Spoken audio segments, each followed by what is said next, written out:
Čaute, tu je Vimian Janušik, tvorca Always Sometimes. Tu je zo pár záberov z toho, ako sme to natáčali, respektíve z toho, keď sme to točili. Podotýkame tu môj prvý krátky filmik, takže enjoy!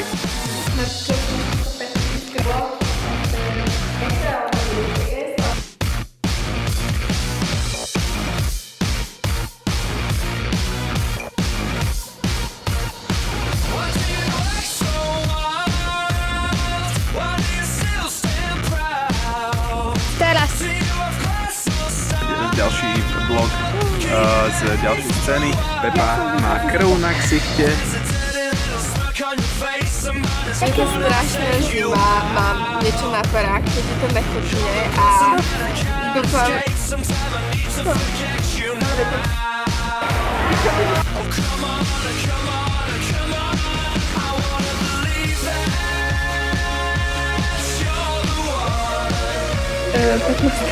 mája a máme na to asi iba 10 dní a 15. mája.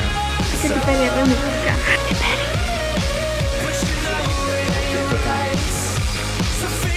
Aha, to je tá podoba. Vilo. Ahoj.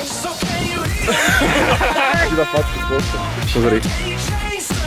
Teplý zadok. Momentálne robíme postprodukciu a budeme nahrávať monológ.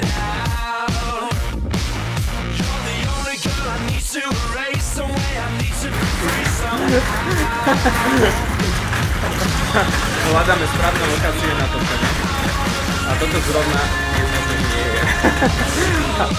Uprav si očina.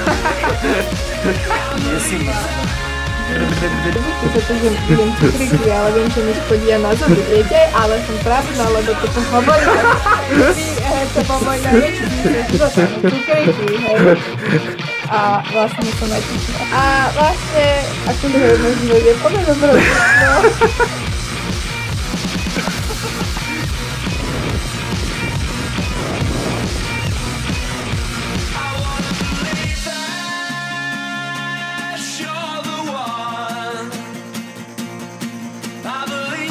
Teraz sme tu všetci.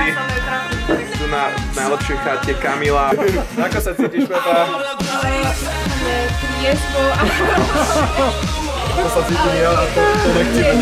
Natoč mi nohy, prosím ťa. Natoč to.